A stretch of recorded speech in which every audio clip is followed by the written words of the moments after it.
Hello everyone, it's Tracy. Welcome back to Skat Katz YouTube channel. Thanks very much for joining me. Today I'm going to be doing a tutorial using torch paste, and I'm going to be using that torch paste on a Lazy Susan, and I'm going to show you the process from start to finish. So this is the Lazy Susan that I'm using, and this Lazy Susan is available to purchase from Skat Katz. And I shall put a link to where you can purchase this in the description box below. There's a foam piece that comes underneath the Lazy Susan to protect this spinning part, and it is quite a lovely, good quality Lazy Susan. I believe it's made from bamboo. It's got lovely wood grain. And of course I've got the torch paste here, which is also available from Skat Katz, and I shall link it in the description box below. This is the design I'm going to be putting onto my Lazy Susan, and it's available from the Silhouette Design store, and you can see the design there, the number, but I will link it in the description box below also. So I'm cutting it out with my Silhouette Cameo 4 onto some stencil vinyl. That too is available from Skat Katz, and the link will be in the description box. So here's the design once it's cut. I'm just roughly going to cut around the outside of the design just to get rid of that excess vinyl. And that vinyl will go into my scrap box, so I won't be throwing it away or anything like that. So I'm just cutting around the edge. I did put a circle around the design so I could line up onto the Lazy Susan. And I'll show you that in a second. So I'm just taking it here and I'm just making sure that it's lining up and around the right size that I need for the Lazy Susan. So I'll just show you here. I did put a circle to make a ring around the edge, so I could use that as a guide when putting it onto the Lazy Susan.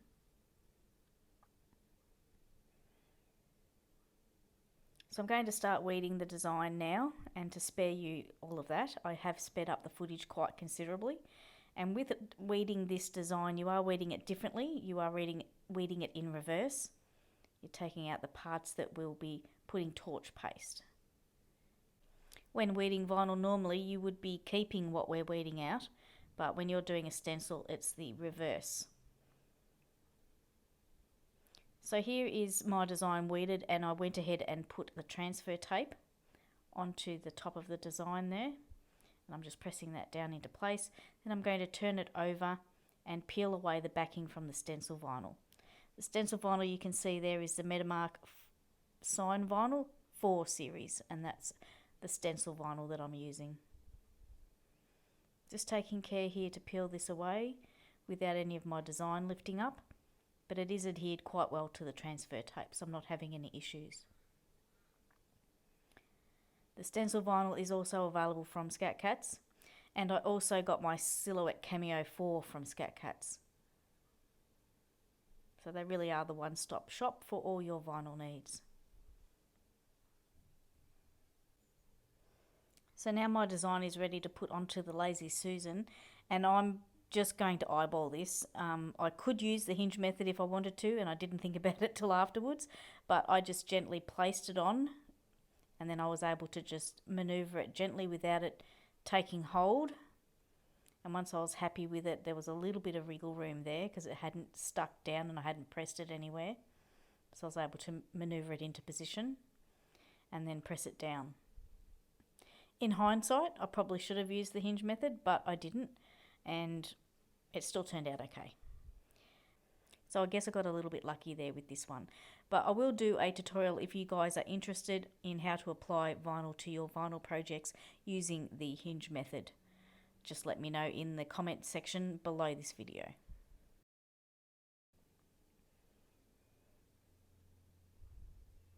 So just pressing that down, making sure it's getting a good stick onto the Lazy Susan. And then I'm going to peel the transfer tape away. Now this transfer tape did get a really good hold onto the stencil vinyl. It was a little bit of a pill to get off, so I will spare you me trying to get this off because it kept wanting to pull the design up. So it took a little bit longer than it should have. This transfer tape I'm using does have a very high tack.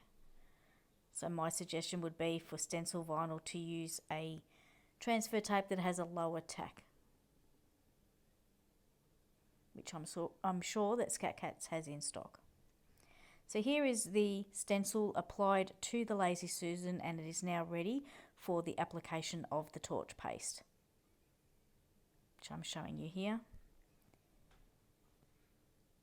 You could apply this with a scraper if you wanted, but I'm going to use just a brush, and you can see that I'm not loading up the brush very much at all, and I'm just going to paint it onto the stencil.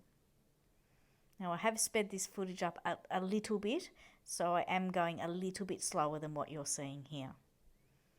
I'm just going over the areas of the stencil, applying the torch paste. Just painting it on, making sure it's getting into all of those areas where the wood is exposed.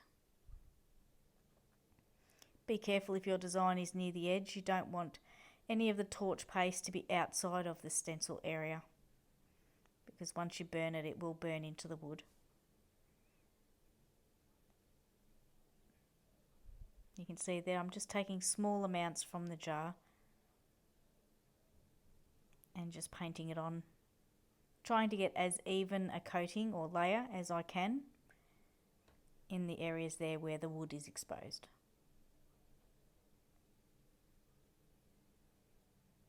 And sometimes I go back over the same areas just to pick up the additional torch paste that's left behind, and just making sure I'm getting an even layer.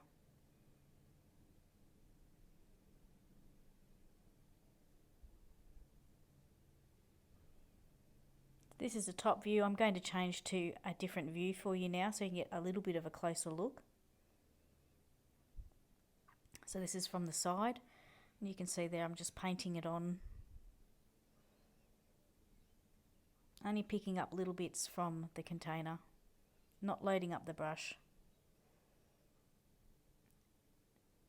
And then just brushing back in any areas where there's a lot of torch paste, to just spread it out evenly.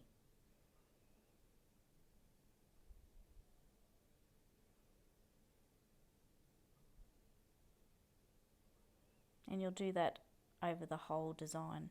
I'm just showing you here an area that's a little bit darker, and it's not where I've used extra torch paste. It's just the grain of the wood of the Lazy Susan. It just happens to be darker in that area, and that's where the torch paste has soaked in. I'm just trying to keep it an even layer across the whole design. And in case you're wondering, torch paste is non-toxic and safe to use. There's not much of an odour to it. It is this orange colour so that you can see it when you apply it to the wood, and it's not toxic to your skin. Although if you do feel like wearing gloves or a mask or have the door or window open, by all means that's up to you. But it is a safe product for crafters to use.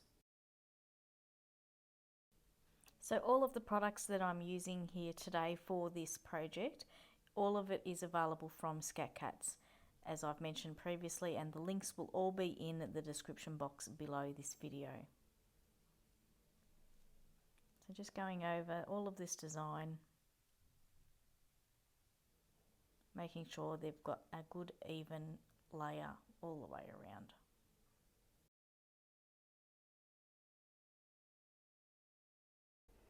So you get the idea of what we're doing here. So I'll speed up the footage now. Depending on what kind of design that you choose for your wood burning process, the application of the torch paste can take some time. So don't rush it, just take your time. Make sure you've got good coverage over the exposed wood of the design, and enjoy the process. So I found it quite therapeutic, and just going over the same spot in some areas just to make sure that the torch paste is getting good coverage without being too thick, and making sure that the coverage is even. So I do go back and forth over some spots just to make sure that everything is even. And you'll start to see around the left hand side of the screen there where the torch paste is starting to dry. So I'm showing there. I'm just making sure I'm using that all up and not wasting any.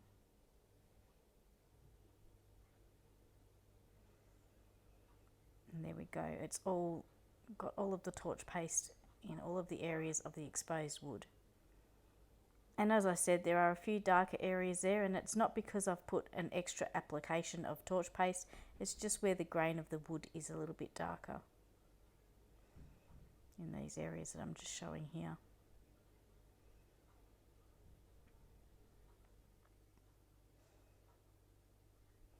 So we're going to set this aside to dry for just a few minutes. It doesn't take very long. It's just usually 2 to 3 minutes is what it says on the jar. The instructions on how to use the torch paste are on the jar. I'm just going to put the cap on it and put that away.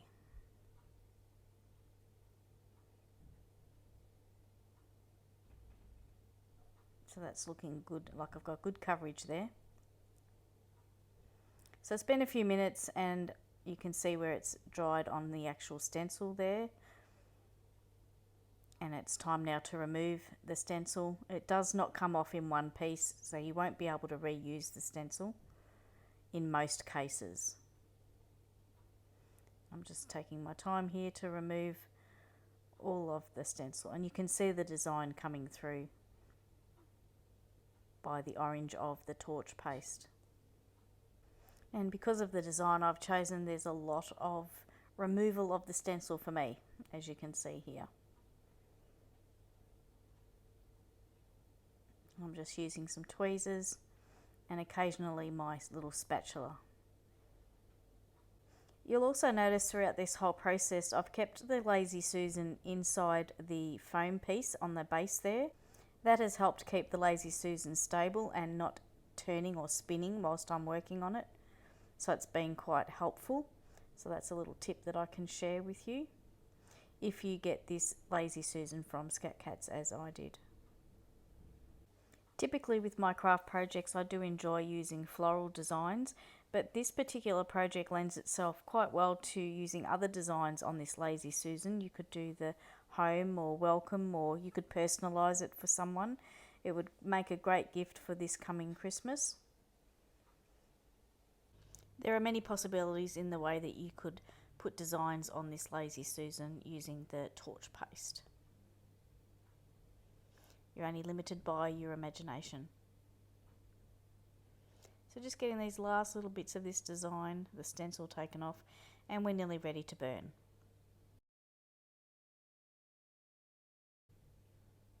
So we're ready to burn now, and I'm using an Ozito heat gun. I did get this heat gun from Bunnings. It was around about $30. Just depends on if it's on special or not. I think I got this when it was on special. I think it normally retails at about $50. So you can see that I'm keeping this heat gun moving. I have sped up the footage, but we're keeping the heat gun moving, and I'm holding the heat gun around about 20 centimeters or so above the project. It's up to you how dark you want your burn with using your torch paste, but the key here is to keep this heat gun moving. I know that it looks like I'm doing it fast, but I have sped the footage up. And the reason why you need to keep this heat gun moving is you don't want to cause unnecessary burning to the wood. Now unfortunately I did lose some footage here. My camera had a bit of an issue and slipped off the tripod, and I didn't know until I was watching the footage back. So I've inserted a still picture here of the start of the burn. This took around about 10 minutes to burn. It does take a little while, and this is nearly the end of the burning process. I'm just doing the last little bits and pieces here. You do need to be patient with this. This will take a little while to get a nice dark burn like this. And I did get impatient and did start to hold the heat gun a little bit too close. So you will see there is some additional burning to the wood around the design that some people may not like, but I don't mind it at all. I think it just adds to the whole wood burning effect. So I'm just going around and getting this burn how I like it. And you can see in some areas it's a little bit still orange, so I'm just applying more heat to those areas, which is darkening it up.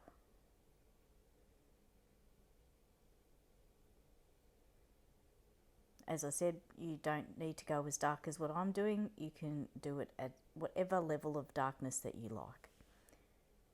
Bearing in mind that you can accidentally burn the wood in the surrounding areas as well, which you can see I've done that through that area that I was just in.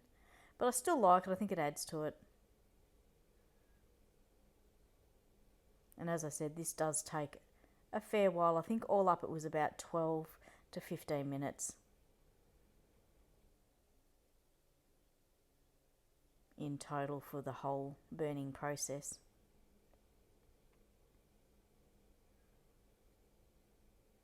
Again, depending on how dark you'd like it. You do also need to be careful of where you're actually doing this.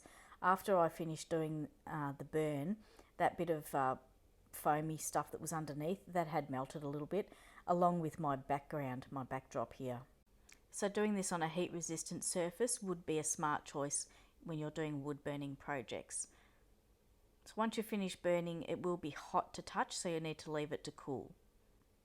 So I'm just having a close inspection now, and I can see areas that are a little bit patchy, and that's probably my fault. I haven't been as vigilant when I was applying the torch paste as I should have been. And I can see some areas of orange, which I'll need to go back in with my heat gun and do a bit more of a burn.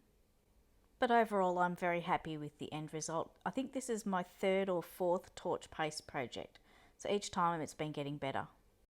And don't forget, crafters, this is handcrafting. It's not machine produced. So there is going to be sometimes little imperfections, and all that just shows is that the item is handcrafted. And it doesn't detract from your piece at all. So that's my tutorial finished for today. I hope you've enjoyed watching and that you feel inspired to try some torch paste. It's a lot of fun. I do recommend though having a practice on some scrap wood first, just so you can get used to applying stencil and putting the torch paste on and then doing the burn, just so you can see how long it takes before you jump into, say, a larger project.